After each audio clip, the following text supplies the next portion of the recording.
IMF report में कहा गया है कि मशरिक़ वस्ता में जंग के असरात ने पाकिस्तान के कलील मुद्दत के माशी हालात को गैर यकीनी बना दिया। ये वाज़ेह नहीं कि पाकिस्तान की मईशत के हालात किस समत जाएंगे। बुनियादी मंजरनामे के तहत खदशा है कि ईरान जंग महंगाई पर दबाव डालेगी, माशी नमू और अदायगियों के तवाज़ुन को मुतासिर करेगी। IMF ने पाकिस्तान के तौसीई फंड सहूलत के तहत तीसरे जायजे और लचक व पायदारी सहूलत के दूसरे जायजे की रिपोर्ट जारी कर दी।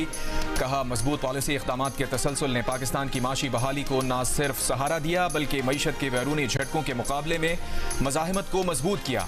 बताया, माली साल 2026 की पहली छमाही में GDP की नमू में तेजी आई, महंगाई काबू में रही, करंट अकाउंट मजमूई तौर पर मुतवाज़न रहा, ज़र मुबादला के ज़खायर की बहाली साबिक़ा अंदाजों से बेहतर रही।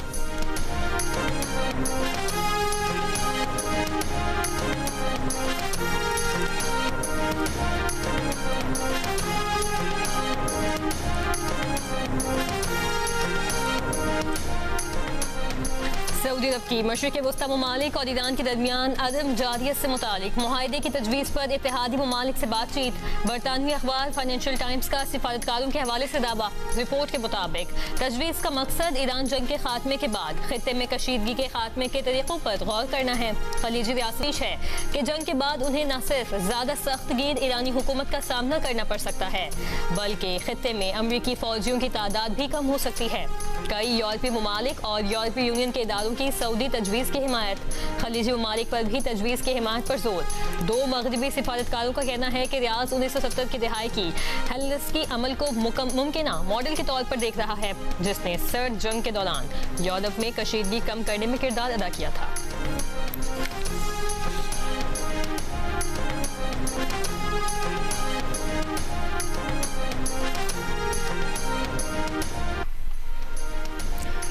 चीनी सदर ने अपना हुर्मुज़ खोलने में मदद की पेशकश की है। अमेरिका के सदर डोनाल्ड ट्रंप का टीवी इंटरव्यू। कहा, चीनी सदर ने पेशकश की है कि अगर ईरान मामले पर कोई मदद कर सकते हैं तो वो तैयार हैं। चीन बहुत सा तेल ईरान से खरीदता है और वो ऐसा करता रहना चाहते हैं। चीन अपना हुर्मुज़ खुला हुआ देखना चाहता है। चीनी सदर ईरान और अमेरिका के दरमियान मुआहिदा होता देखना चाहेंगे। बोले, चीन ईरान को फौजी साजो सामान नहीं देगा। चीन ने 200 बोइंग जेट्स ऑर्डर करने पर इत्तफाक किया है।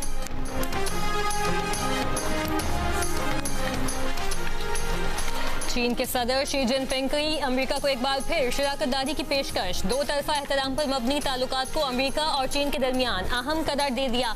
बीजिंग के ग्रेट हॉल ऑफ पीपल में अमेरिकी सदर डोनाल्ड ट्रंप के एजाज में शायरी से खिताब के दौरान कहा, अमेरिका और चीन दो अजीम कौमें हैं। चीन और अमेरिका को हरीफ नहीं, पार्टनर्स होना चाहिए। अमेरिका को दोबारा अजीम बनाने का सदर ट्रंप का स्लोगन चीनी तरक्की के साथ हम आहंग है। चीन के सदर ने ताइवान के मामले पर अमेरिका को एहतियात का मशवरा भी दे दिया। खबरदार कर दिया कि अगर उसे दुरुस्त तरीके से हल न किया तो दोनों मुल्कों के दरमियान झड़पें और तसादुम भी हो सकता है। तर्जुमान चीनी वज़ारत ख़ारिजा ने कहा कि चीन अमेरिका ताल्लुकात के लिए तामीरी स्ट्रेटेजिक इस्तेहकाम की नई सिमत पर इत्तफाक हुआ है। नई सिमत आइंदा 3 बरस और आगे के लिए दो तरफा ताल्लुकात की रहनुमाई करेगी।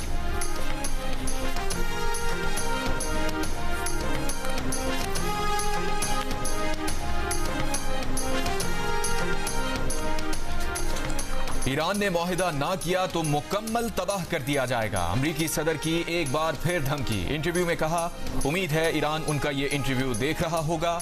अमरीका जानता है ईरान ने ज़ेरे ज़मीन से कुछ मिसाइल निकाले हैं, लेकिन ये सब एक ही दिन में तबाह कर दिए जाएंगे। ईरान की सरजमीन से अफजुदा यूरेनियम वापस लेने से मुताल्लिक सवाल पर ट्रंप ने कहा, उनके ख्याल में ये ज़रूरी नहीं है सिवाय अवामी ताल्लुकात के नुक्ता नज़र से।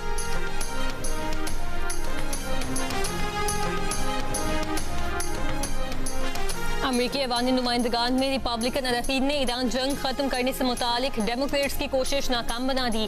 करारदाद के हक में 212 और मुखालिफत में भी 212 ही वोट पड़े। 3 रिपब्लिकन अरकान ने करारदाद की हिमायत और 1 डेमोक्रेट ने मुखालिफत की। करारदाद के हक और मुखालिफत में डाले गए वोट बराबर होने के सबब मामला बेअसर हो गया। अमेरिकी सेनेट में भी ईरान जंग खत्म करने से मुतालिक करारदाद मुस्तरद की जा चुकी है।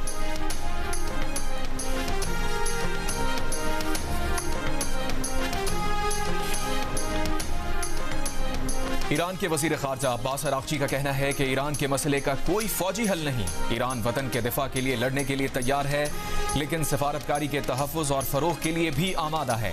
ईरानी कौम अमन पसंद है, जंग नहीं चाहती। दिल्ली में ब्रिक्स वज़ीर खारजा इजलास में ईरानी वज़ीर खारजा का ब्रिक्स ममालिक और आलमी बरादरी से अमरीका और इसराइल की ईरान के खिलाफ गैर कानूनी जारहत की खुलकर मजम्मत करने का मुतालबा। कहा वक्त आ गया है कि अमरीका की गुंडागर्दी को तारीख के कूड़ेदान में फेंक दिया जाए। ईरान के नुक्ता नज़र से आबनाए हुर्मुज़ तमाम तिजारती जहाज़ों के लिए खुली है। जहाज़ों को ईरानी बहरी अफवाज के साथ ताउन करना होगा।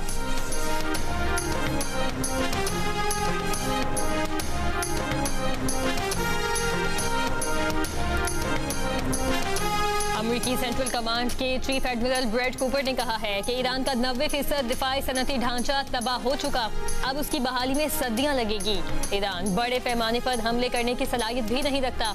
अमेरिकी हमलों के बाद हमास, हिजबुल्ला और हौसी बागियों को ईरान की असलहा सप्लाई भी शदीद मुतासिर हुई है।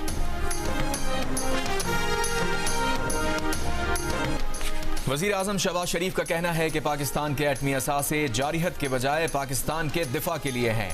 दुनिया पाकिस्तान को एक जिम्मेदार एटमी क़ुव्वत के तौर पर जानती है। एटमी ताकत के बाद पाकिस्तान को अब माशी ताकत बनाना है। वफाकी काबीना के इजलास में गुफ्तगू, बोले हर सूरत में चैलेंजेस का मुकाबला करना है। In the context of constitutional amendment, कि मज़ीद constitutional amendment वज़ीर आज़म साहब या उनका लॉ मिनिस्टर या कोई और लाने चाहते हैं, वो उस दिन से लेके अभी तक हमारा बात नहीं हुआ। कल का मुझे नहीं पता कि वो फिर से आएंगे, लेकिन अभी ऐसी कोई बात। हुकूमत से नई आईनी तरमीम पर अभी कोई बात नहीं हुई, कल का इल्म नहीं। पीपल्स पार्टी की हिमायत के बगैर आईनी तरमीम या बजट मंजूर नहीं करवाया जा सकता। चेयरमैन पीपल्स पार्टी बिलावल भुट्टो जरदारी की सहाफियों से बातचीत, कहा भारत से जंग के बाद हुकूमत ने उन्हें गैर मुल्की दौरा करने वाले वफ्द का कायद बनाया था, लेकिन ईरान अमेरिका मुज़ाकरात में शिरकत के लिए हुकूमत ने दावत नहीं दी। इस दौरान किसी इस्तकबाल में उनकी शिरकत बनती ही नहीं थी। अगर कोई मुआहिदा हो जाता तो यकीनन सदर और वज़ीर आज़म उन्हें भी दावत देते। वज़ीर आज़म ने सूबों से दरख्वास्त की है कि महंगाई के खात्मे में विफाक की मदद करें। अवाम पर महंगाई के बम गिर रहे हैं, विफाक से मिलकर महंगाई का मुकाबला करने की कोशिश करेंगे। बिलावल भुट्टो एक रोजा दौरे पर आज कोयटा जाएंगे।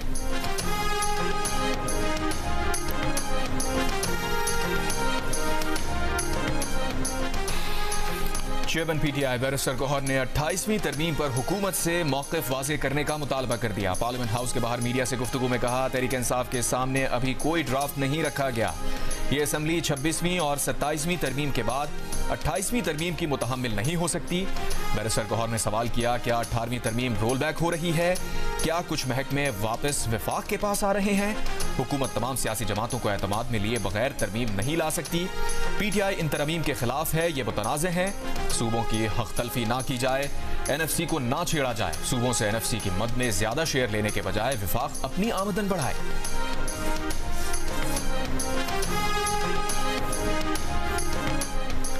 JUI के सरबराह मौलाना फजलुर रहमान ने कहा है कि पाकिस्तान और सऊदी अरब के दरमियान दिफाई मुआहिदा हुआ तो उन्होंने उसकी गैर मशरूत हिमायत की। जमीयत का मंशूर है कि इस्लामी ब्लॉक वजूद में आए।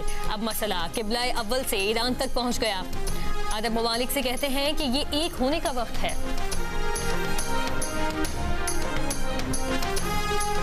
हुक्मरान अवाम के मसाइल हल नहीं करना चाहते बल्कि अपने वसाइल बढ़ाना चाहते हैं।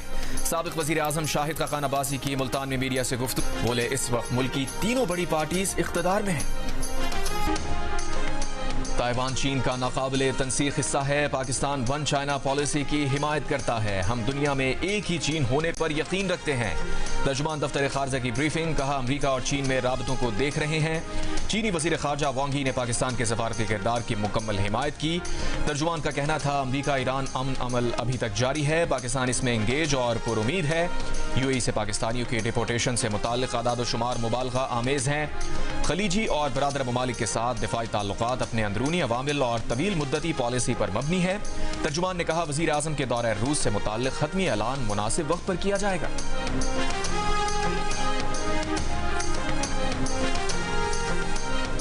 तर्जुमान दफ्तर खारजा का कहना है कि भारत में अब मुज़ाकरात की बातें करने वाली आवाज़ें मुस्बत पेशरफ्त हैं। इन आवाज़ों पर भारतीय हुकूमत के मुस्बत रद्द-ए-अमल के मुंतज़िर हैं।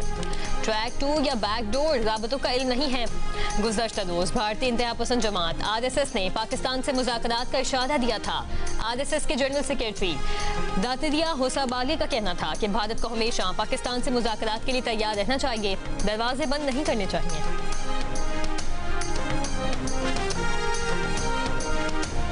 मुल्क के लिए बेमिसाल बहादुरी और कौमी खिदमत के एतराफ़ में फौजी अफसरान और जवानों को अस्करी एजाज़ात से नवाजने की तकरीब। सदर मुमलिकत आसिफ अली जरदारी ने शोहदा के अहले खाना अफसरान और जवानों को एजाज़ात से नवाजा। लेफ्टिनेंट कर्नल मोहम्मद अली शौकत शहीद को खवारिज के खिलाफ जुर्रतमंदाना कार्रवाई और अजीम कुर्बानी पर बाद अज़ शहादत सितारा बसालत अता किया गया। उनका अवार्ड अहले खाना ने वसूल किया। वतन अजीज़ पर कुर्बान सिपाही सुबान मजीद शहीद को भी सितारा बसालत से नवाजा गया। मेजर जनरल काशिफ अब्दुल्ला को हिलाल इम्तियाज मिलिट्री का अवार्ड दिया गया। एयर मार्शल काशिफ कमर और एयर मार्शल आमिर शहजाद को हिलाल इम्तियाज मिलिट्री दिया गया। रेयर एडमिरल मजहर महमूद मलिक को हिलाल इम्तियाज मिलिट्री से नवाजा गया।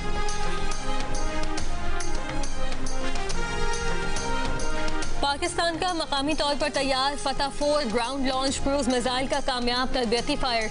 ISPR के मुताबिक फतह 4 जदीद तरीन नेविगेशनल मुआविन निज़ाम से लैस है। कामयाब तरबियती तजुर्बा आर्मी रॉकेट फोर्स कमांड के ज़ेर एहतमाम किया गया। फतह 4 तवील फासले तक इंतहाई दुरुस्ती के साथ अहदाफ को निशाना बनाने की सलाहियत रखता है। आर्मी रॉकेट फोर्स कमांड के सीनियर अफसरान ने क्रूज मिसाइल तजुर्बे का मुशाहिदा किया। सदर मुमलिकत, वज़ीर आज़म और चीफ ऑफ डिफेंस फोर्सेज ने कामयाब तजुर्बे को सराहा।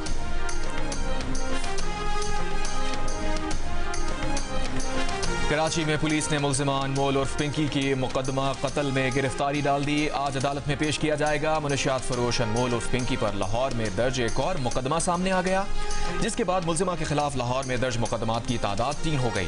तर्जुमान पंजाब पुलिस के मुताबिक अनमोल उर्फ पिंकी पर यह मुकदमा 2019 में थाना लियाकताबाद में दर्ज किया गया था। मुल्जिमा पर पहले कोट लखपत और इकबाल टाउन में भी मुकदमात सामने आ चुके हैं। SP CRO की सरबराही में तफ्तीशी टीम्स 10 साल का रिकॉर्ड चेक कर रही हैं। मुकदमात में गफलत के मुर्तकिब अहलकारों के खिलाफ कार्रवाई होगी।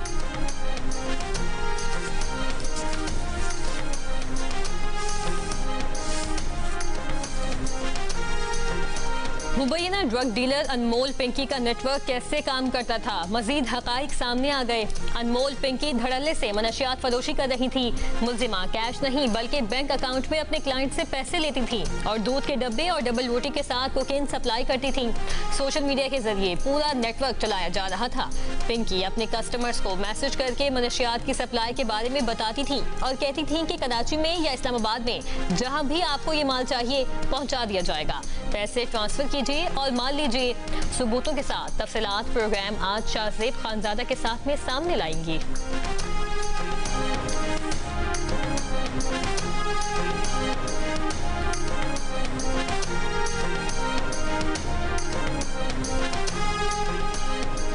पाकिस्तान ने चीन की मकामी कैपिटल मार्केट में पहला पैंडा बॉन्ड जारी कर दिया। पाकिस्तान ने 25 करोड़ डॉलर्स मालियत का पैंडा बॉन्ड जारी किया है।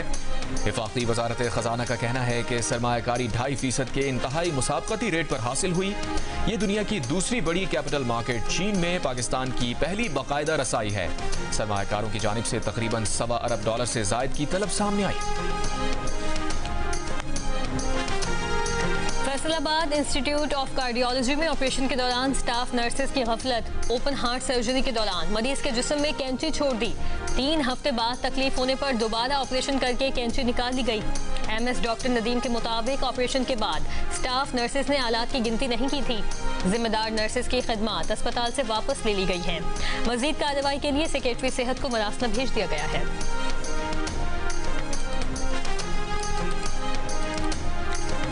सऊदी अरब की मस्जिद अक्सा में इसराइली वजीर के इश्तियाल अंगेज इक़दाम की शदीद मजम्मत। कहा, इसराइली वजीर का पुलिस सिक्योरिटी में मस्जिद अक्सा में इसराइली परचम लहराना और रक्स करना इस्लामी और बैन अल-अक़वामी क़वानीन की खिलाफ वर्जी है। सऊदी वजारत ख़ारजा से जारी बयान में आलमी बिरादरी से फौरी मुदाखलत का मुतालबा।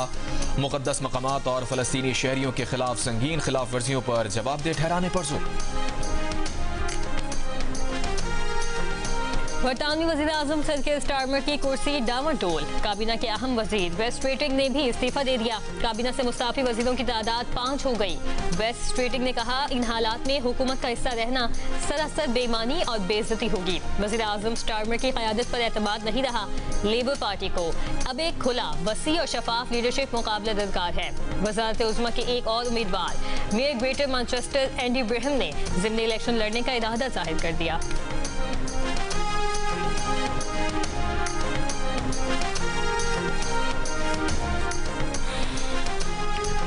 अमरीकी महकमा इंसाफ की भारतीय अरबपति गौतम अडानी के खिलाफ फ्रॉड का केस खत्म करने की तैयारी। अमरीकी अखबार न्यूयॉर्क टाइम्स का ज़राए के हवाले से कहना है, केस खत्म करने का फैसला गौतम अडानी के वकील की पेशकश के बाद किया गया, जिसमें उन्होंने इस्तगासा को कहा कि अगर वो केस वापस ले ले तो अडानी अमरीका में $10 अरब की सरमायाकारी और 15,000 मुलाजमतें पैदा करने के लिए तैयार हैं। इस्तगासा का कहना है कि सरमायाकारी से गौतम अडानी के खिलाफ फौजदारी मुकदमा खत्म नहीं हो सकेगा, लेकिन मीटिंग में मौजूद महकमा इंसाफ के एक सीनियर एहलकार ने मुस्बत जवाब दिया।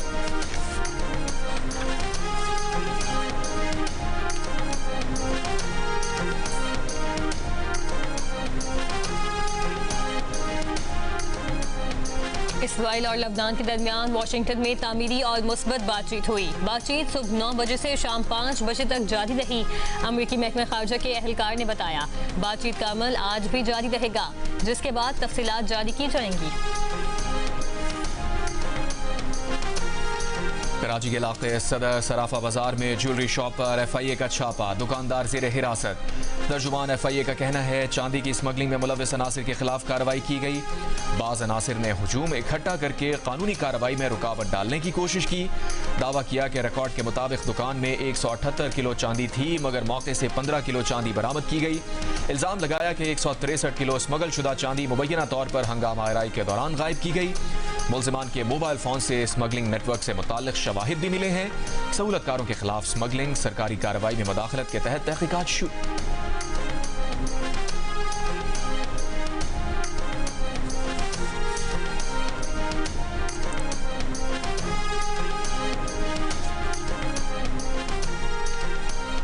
चीन में पेट्रोल की तलब में कमी आ गई। पेट्रोल की खपत में 5.5% कमी रिकॉर्ड। पेट्रोल की खपत में कमी की वजह ईरान जंग के बायस आलमी मंडी में तेल की कीमत में इजाफा और चीनी हुकूमत का पेट्रोल पर चलने वाली गाड़ियों की हौसला शिकनी करना है।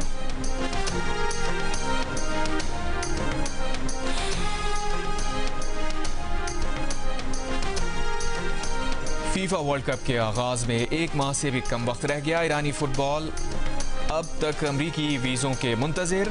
ईरान की फुटबॉल फेडरेशन के सरबराह मेहदी ताज का कहना है कि 1-2 रोज में फीफा के साथ फैसला कुन मीटिंग करेंगे। उन्हें ईरान को वीज़ों से मुताल्लिक जमानत देनी चाहिए। और दुनिया के सबसे बड़े फुटबॉल इवेंट फीफा में अब मौसीकी का बड़ा धमाका होने जा रहा है। मौसीकी की दुनिया के बड़े नामों में शकीरा, मैडोना और के-पॉप सुपरस्टार्स BTS इस तारीखी शो में परफॉर्म करेंगे। फीफा ने तस्दीक की है कि 19 जुलाई 2026 को न्यू जर्सी के मेटलाइफ स्टेडियम में होने वाले वर्ल्ड कप फाइनल में पहली बार सुपर बोल स्टाइल हाफ टाइम शो होगा, यानी खेल के दरमियान शो।